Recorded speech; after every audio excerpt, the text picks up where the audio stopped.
पति खूब अच्छा कमाता और बड़े घर के ऐश सब था मोहिनी के जीवन में।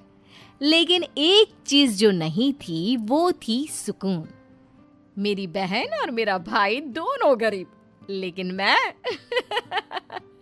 मेरे पास तो नोट की बरसात है। तभी मोहिनी की बहन वीना उसके दरवाजे आ जाती है। अरे मोहिनी, कैसी है?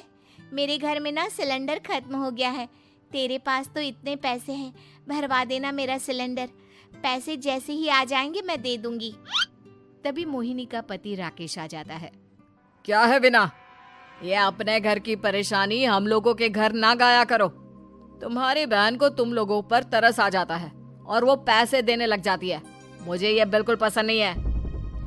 ओ जीजा जी, नहीं, मैं तो वो बस अच्छा, मैं चलती हूँ। वीना वहां से चली जाती है। उसके जाने के बाद अच्छा किया जो आपने सुना दिया। अरे न जाने क्या सोचकर मेरे घर आ जाती है कि जैसे यहाँ तो भंडारा भरा है। अरे कितना तो दे दिया। अच्छा जी, जरा 1000 तो देना। वो बिन्नी दीदी है ना, उनके घर जा रही हूँ। उनका पोता हुआ है तो मुंह दिखाई दे दूंगी। हाँ, उन लोगों के आगे तो शो ऑफ किया करो। वो खुद को बड़ा अमीर शो करते हैं ना, दिखा दे कि तू भी किसी से कम नहीं है। हाँ जी, इसी के लिए तो जा रही हूँ।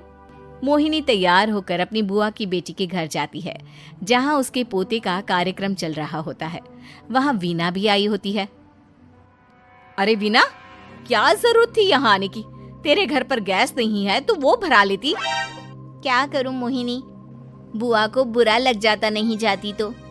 वैसे मेरे पास एक जोड़ा बच्चे का कपड़ा रखा था, वही अपनी चांदी के पायल के साथ देने जा रही हूँ। घर पर गैस थी नहीं, सोचा परिवार यहीं खाना खा लेगा, बाकी सुबह का सुबह देखा जाएगा। मोहिनी को बहन पर दया आ जाती है। वो पर्स से 1000 रुपए निकाल कर दे देती है। ले वीना, लेकिन पैसे वापस कर देना, तेरे जीजाजी हिसाब लेते हैं।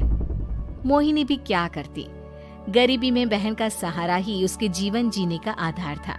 फिर एक रोज, सुनिए, भाई के घर बेटी हुई है, मुझे माँ के पास जाना होगा। अरे उस घर में ना कूलर है ना एसी, कैसे रहोगी तुम? हाँ, वही सोच रही हूँ कि अकेली जाऊं, बच्चों को साथ ना ले जाऊं।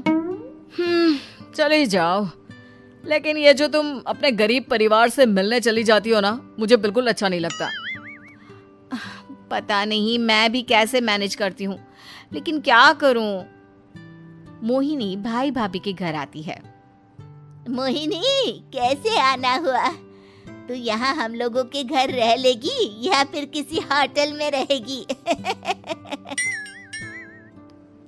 क्या हो गया है माँ? मोहिनी को क्यों ऐसे बोल रहे हैं आप?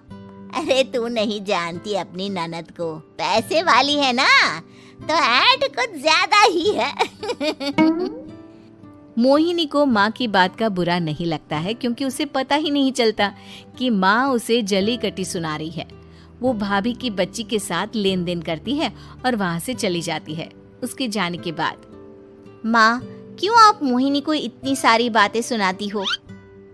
भाई का बेटा बोल पड़ता है। माँ, क्योंकि दादी जानती है कि बुआ के अंदर घमंड है। सही बोल रहा है मोहन। बहू भले तुझे ना दिखता हो, लेकिन मुझे और मोहन को दिखता है कि वो कितनी घमंडी है। मोहिनी मायके आती है, जहाँ गरीबी के कारण चीजें कम होती हैं। इस मोहन के बच्चे को काम पर लगा दो ना, किसी दुकान या किसी होटल में।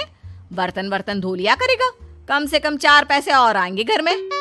देख मोहिनी, माना तेरे पास पैसा है, लेकिन तेरे भाई के दिन इतने भी बुरे नहीं चल रहे कि वो अपने बच्चे की पढ़ाई रुकवा कर उससे बर्तन धुलवाए। मोहन माँ की ओर देखता है, जैसे आंखों से बोल रहा हो, देख लिया बुआ का हाल। हाँ मोहिनी, बात तो सही है, लेकिन अभी मोहन को पढ़ना है। आखिर तुम भी तो अपने दोनों बेटों को पढ़ा रही हो ना। मेरे बेटों से कैसे कंपेयर कर सकती हैं आप? अरे वो तो कलेक्टर बनेंगे। हाँ, कल को वो मोहन को नौकरी में रख लेंगे, क्यों? मोहिनी कुछ दिन और रहकर चली जाती है। धीरे धीरे दिन बीतता है। मोहन बड़ा होता है और कड़ी मेहनत से सफल भी हो जाता है। मोहिनी, माँ के जाने के बाद तो तुमने भाई भाभी के घर जाना छोड़ ही दिया, क्यों? वो क्या है ना, उन लोगों का घर छोटा है, मेरे बच्चे जाना ही नहीं चाहते।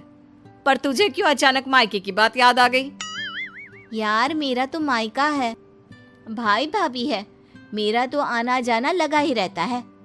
हाँ, क्योंकि तुझे आदत है ना ऐसे छोटे से घर में और कम पैसे में रहने की। वैसे क्या खबर है आजकल मायके की अपने? अब वो घर छोटा और कम पैसे का नहीं रहा, क्योंकि मोहन तो बहुत बड़ा आदमी बन गया है। फिर क्या? मोहिनी भाभी को फोन करती है। मोहन किसी बड़ी कंपनी का मैनेजर हो गया है क्या भाभी? क्या ये सच है? हाँ मोहिनी दीदी, अब तो हम लोगों के गरीबी के दिन कट गए। आपके भाई ने कोई अच्छे कर्म किए होंगे जो हम लोगों का बेटा इतना अच्छा कमा रहा है। देख लो भाभी, पहले भी आपने कई गलतियां की थी, आप थोड़ा संभल कर चलना। भाभी को मोहिनी की बात समझ में नहीं आती कि वो क्या कहना चाहती है। फिर एक दिन वीना मोहिनी से कहती है, मोहिनी, हमारा भतीजा मोहन अच्छा कमा रहा है, क्यों ना मैं अपने बेटे की नौकरी के लिए उससे बात करूं? अरे बुआ का बेटा है, ये सोचकर मदद तो करेगा ना? हाँ हाँ, क्यों नहीं करेगा, उसके बुरे दिन में तो हम भी खड़े थे। मोहन को वीना फोन करती है और अपने बेटे की मदद करने की बात करती है।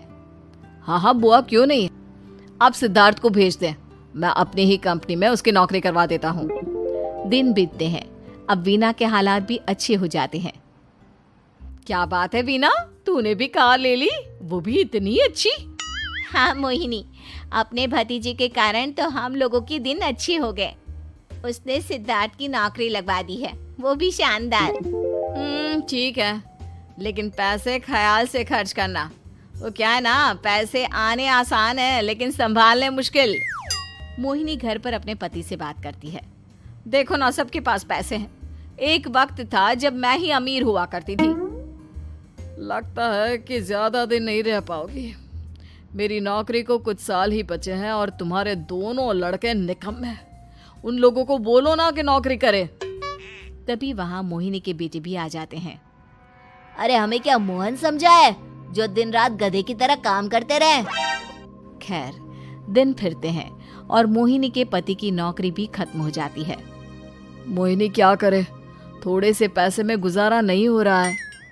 तो क्या करे, मेरी समझ में कुछ नहीं आ रहा। मोहन को बोलो ना कि वो इन दोनों के लिए नौकरी देखे, जैसे सिद्धार्थ के लिए नौकरी देखी है। मोहिनी क्या कहती, उसे अपने वो दिन याद आ जाते हैं जब उसने भाभी से मोहन को नौकर बनने की सलाह दी थी। क्या हो गया, क्या सोच रही हो मोहिनी? यही कि वक्त कभी भी किसी का भी पलट सकता है, ऊपर वाले से डर कर रहना चाहिए।